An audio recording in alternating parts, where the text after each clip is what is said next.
Hello, everybody. Well, this is Louise Edington with Cosmic Owl Astrology, and this is take 3.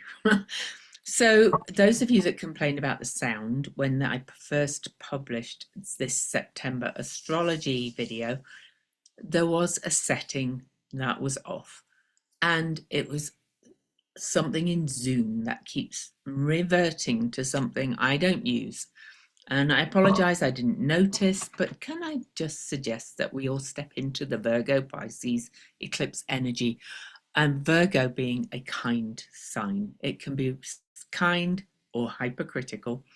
And if you notice something, just kind of gently say, hey, did you notice? Glitches happen sometimes. Me and creators like me usually do all this stuff on our own.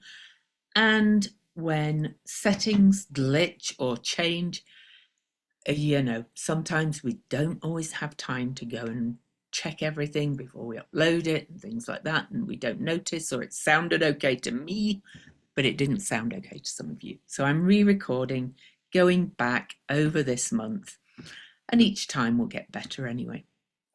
But this is a wild month, and the fact we're on September the 3rd, and I'm just managing to get this video redone, third time. I thought I'd fixed the little glitch for the second time, then realized I hadn't and discovered this other little glitch. Uranus is opposing my Mercury. Glitch, glitch, glitch, glitch, glitch. And it's kind of funny. I'm even redoing my website, and it was suggested to me that for the header we use a glitch font. I didn't know there was such a thing, but there's it coming up again. But anyway, I just want to tell you what a big month this is. Okay, it's eclipse month, but we also have amazing energy of planets changing signs. So I'm not going to go into a huge amount of detail, but I just want to describe to you this month. It'll feel like you're in a vortex. And if you look after your nervous system and stay whole unto yourself, which is very Virgo, it will swirl around you, and you can stay in that center and do just nuts and bolts work within flow. Don't try and do everything. Don't step into that hypercritical mood. But I also pulled you 3 cards, and for the cards for this video I pulled from the Witch Oracle deck, which is by and the words are by Angie Sullins and art by Silas Tobol, who was her partner. And witch means woman in total control of herself, and that feels very Virgoan, because Virgo is very witch energy. But it also means, the original meaning of the word virgin is one who is one who is whole unto themselves. And so healthy Virgo, holistic Virgo, is very whole in mind, body, and spirit, and whole unto themselves. That's the true meaning of the word virgin. Ignore what the patriarchy says. So a quick glimpse of the cards, and then we'll look at the full reading after. They're very shiny, these cards, so they're a bit hard on Zoom, but hopefully you can see. This is the Scholar. Then we get the Wonder Hunter, which my Sagittarius loves. And then we get, at the end, the Trailblazer. So even though this month is a lot, like I said, you'll be in this big swirling vortex of energies. Stay in your center, look after yourself. The cards will speak to that when we get to the end. But let's go through a quick look at the astrology. I'm not going to share the chart, but we started the month with Saturn going into Pisces. We've got so many sign changes. So on September the 1st, Saturn moves back into Pisces.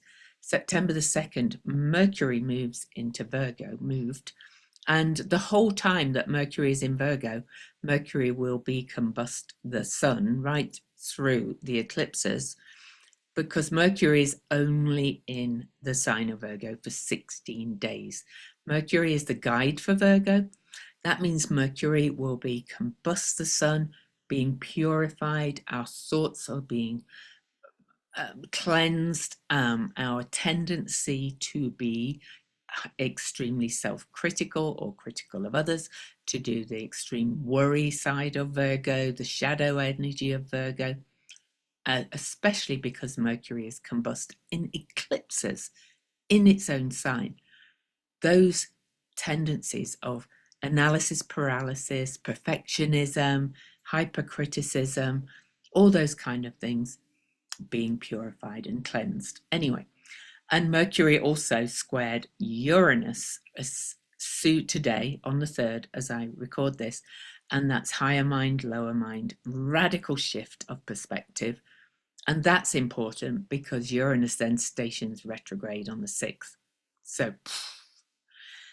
So, you know, Uranus is at a standstill and is going back to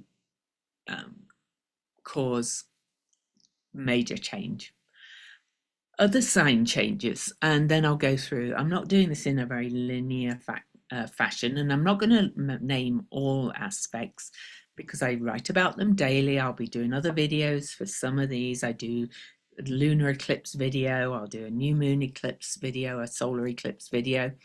I also do some other things, but I wanted to mention how many things. So far we've had Saturn back into Pisces, Mercury moving into Virgo, Uranus stationing retrograde. I'm going to count that as kind of a sign change because Uranus is radical change, sudden change, aha moments, and it's going to move back into Taurus. So that's 3 big things, and we've only got to September the 6th. And that's not mentioning the eclipses. And then we also have, so we have a little bit of a break through the eclipses till September the 18th, and Mercury moves into Libra. So remember I said Mercury is only 16 days in its own sign of Virgo, so that's 4 sign changes, or well, one's a retrograde. I'm going to skip something because then on the 19th, Venus moves into Virgo, but I'll come back to that. So that's 5 things. Venus then squares Uranus, but I'm not going to add that as one. Then on the 22nd, Mars enters its own sign of Scorpio and the Sun enters Libra. So with one being a retrograde station, we have 6 changes of signs in this month. That in itself is chaotic enough. That's big shifting energies. You know, as soon as a planet changes signs, that ingress really brings something else. And of course, the Sun moving into Libra on the 22nd is also the equinox, which is always a turning point as well. So other things along the way, we have some big aspects like Mars square Jupiter. Again, that's tomorrow. Go read my Substack. I'll talk more about that. I'm not going to talk about all the other aspects, but the Mercury Cazimi is worth a mention. That's on September the 13th at 20 Virgo, only 2 degrees from the lunar nodes, because the lunar nodes are sitting at 18 degrees right through the eclipses. And that's kind of a bit like an eclipse in a way as well. The Cazimi visiting the heart, but that's dazzling clarity. That is the sun's big light kind of giving way so that Mercury, perspective, voice, ideas, information can suddenly see clearly of what's being purified. And then after the Cazimi, Mercury finishes its journey, combusts the sun, and finishes letting go of some of these old ideas and old perspectives. But then I want to fast forward to the 18th and the 19th. So, you know, all of this first 3 and a bit weeks of September are wild, but there's some really big things coming. September the 18th, Mercury moves into Libra and opposes Neptune, but of course Mercury opposed Saturn right before then because Saturn has already just moved back into Pisces. So Mercury in Virgo opposes Saturn at the end degrees, And then Mercury moves into Libra and immediately opposes Neptune. And there's that whole Saturn Neptune boundaries and boundlessness thing going on with Mercury looking at it in the face. But the 19th, September the 19th, this is one reason why this month is huge. So we've got the lunar eclipse on September the 7th, the solar eclipse on September the 21st, and we had a new moon at 0 Virgo. So we had the new moon at 0 Virgo almost 2 weeks ago, 15 degrees, the middle degree lunar eclipse on the 7th, then an eclipse on the 21st at 29 degrees. But on September the 19th, we have an occultation of Venus, which means the moon travels over the face of Venus. Now, this will only be visible from some very northern parts because of various reasons. It does dip down in visibility into Europe. So there's a possibility that those areas of the world might be impacted. But an occultation is like an eclipse. Occult means hidden. So the energy of Venus is also hidden momentarily, eclipsed, just as on the lunar eclipse, the Earth's disk comes between the sun and the moon, and this is a total eclipse, so it turns the moon blood red and literally kind of occults the moon from the sun's perspective. We kind of block it out, we're in the middle. And then on the new moon eclipse, the moon's face goes in front of the sun, but it's a partial eclipse, so it's not going to cover the sun completely. An occultation just works in the same way, but it's a lunar occultation of Venus, which means the moon will block out our view of Venus for a few hours on September the 19th. And then right after that, Venus will move into Virgo. But this occultation, so is 2 days before the solar eclipse. The solar eclipse is at 29 Virgo, and this occultation is at 29 Leo. Happens to be on the ascendant of a certain occupant of the high office in the USA. And it works the same way as eclipses. It's a reset. Now, these resets are not always bad. They can be good, but it's like amplifies this eclipse season in so many ways. And they're both the occultation of Venus, or Venus eclipse, or whatever you want to call it, and the solar eclipse are both at these anaretic degrees, 29 Leo and then 29 Virgo. This means big change is coming. 2 plus 9 equals 11, which is a master number, but it's also a gateway.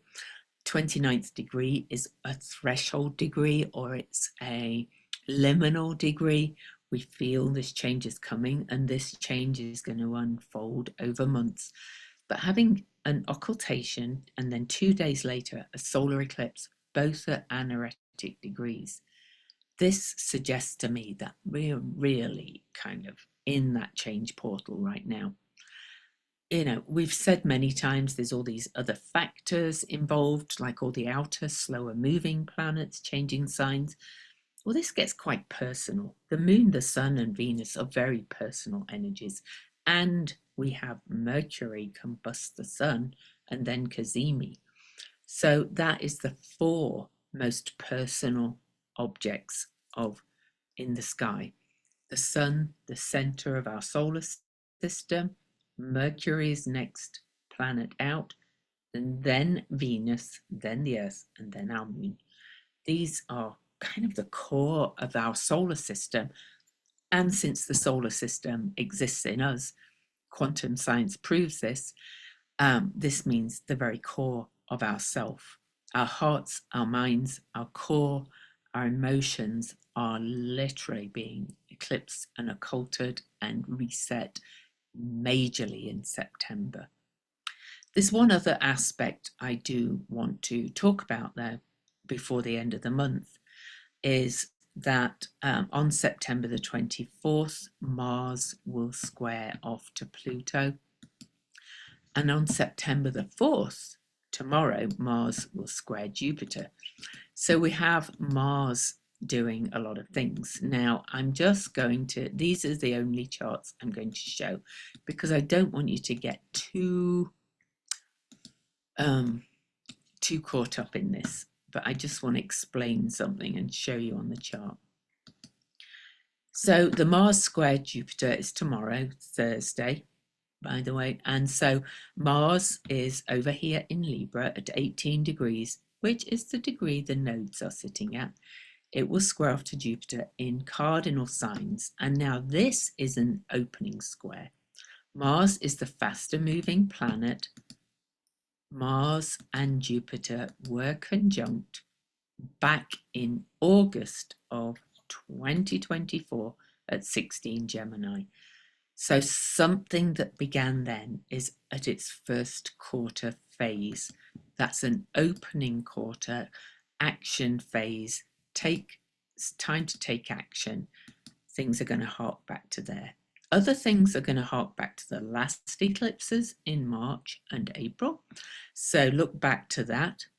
But we also have, at the end of the month, Mars conjunct Pluto, and I'll probably do a full video on this. This is a quick overview.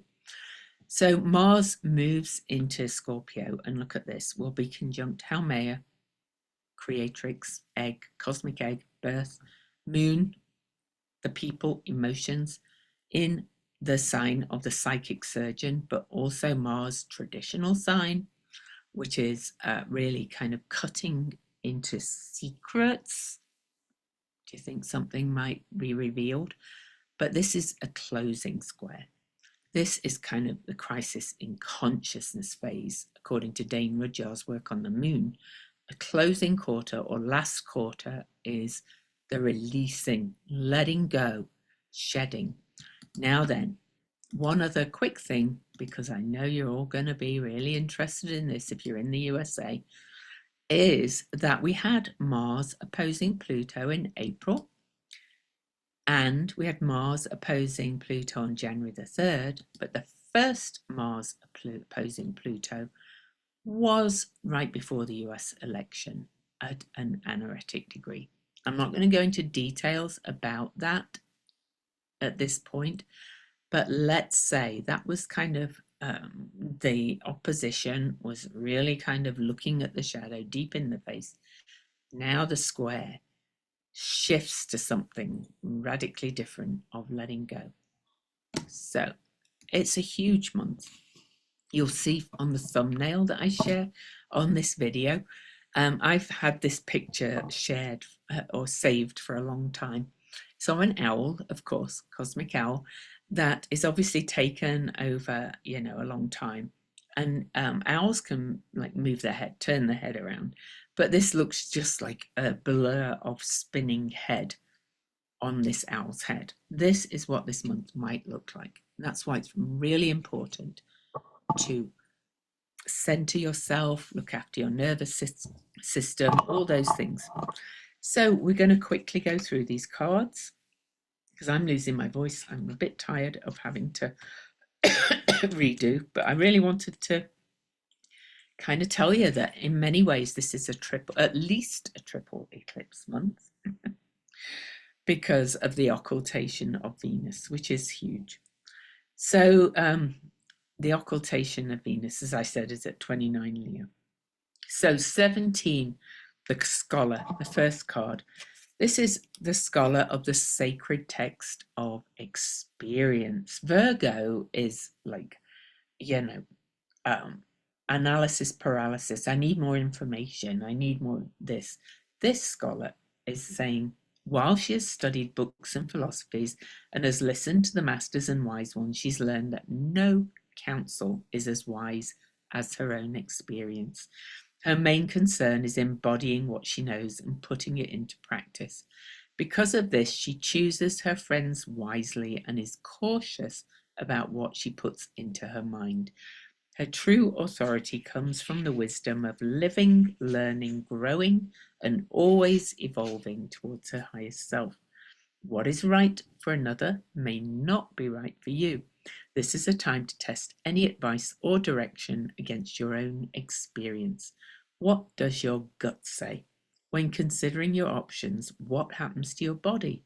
Does your heart expand, your breath deepen, your energy soar? Or does your breathing go shallow, your heart shrink, your nervous system tense into a fear-shaped thing? A witch understands that knowledge becomes wisdom when it's embodied. Let your own experience and the testament of your body's truth be your guide right now.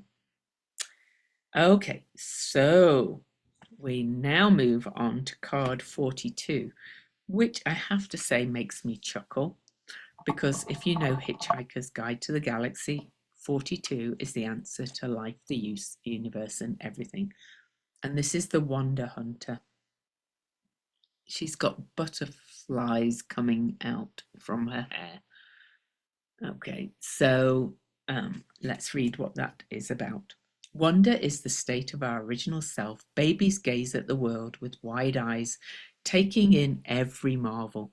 Somehow, as we grow, that sense is overwhelmed by practical concerns and survival skills, by fitting in, by finding a way to conform to the demands of our environment. But the wonder never really leaves.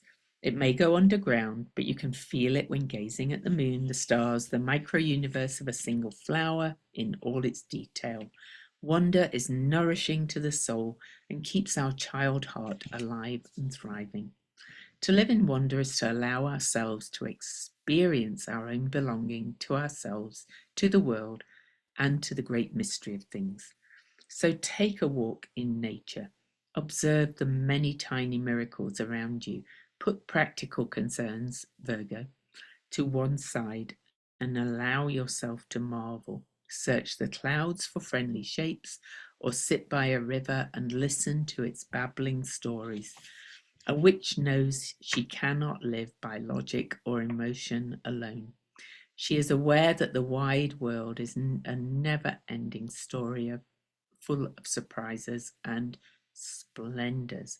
She trusts that the universe, in its benign generosity, conspires to delight her, so she takes time to open her heart wide to receive blessings both tiny and great. Mostly this looks like standing in awe, willing to be astonished. As Kafka once said, remain sitting at your table and listen. Do not even listen.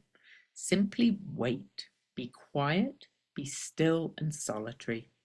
The world will freely offer itself to you to be unmasked. It has no choice. It will roll in ecstasy at your feet.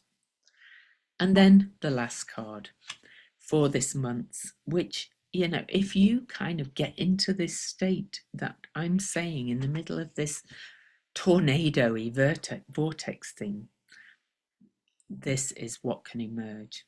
So this is the Trailblazer. I know it's hard to see. I might try and take a picture, but it looks like an owl flying free from this woman. She's kind of got wild animals around her, wolves and wild cats and things. Anyway, this is the Trailblazer. Okay. This is a pioneering moment. In order to chart where you're going and empower the path making, you must know your place, woman. Only when you know your deservedness and embody your inherent value can you move with confidence and radiance required to create your own path. The witch has shifted her allegiance from pleasing to pleasure, from subservient to subversive, through the very act of claiming her inner knowing as her highest authority. She's willing to abandon everyone else's expectation and approval before she'll abandon herself. She has stopped fearing her path and started blazing it, loyal to the visions in her head and the longing of her heart. She trusts her intuition to guide her to the next right thing for her, even when she can't see the entire path or explain it in a mind of logic. Stop looking for the footprints of those who have gone before you. Don't settle for how it's been for others. Blaze your own trail. And it can be really amazing this month. I got cut on my finger. So anyway, enjoy. Hope you can hear this video. If not, please be kind.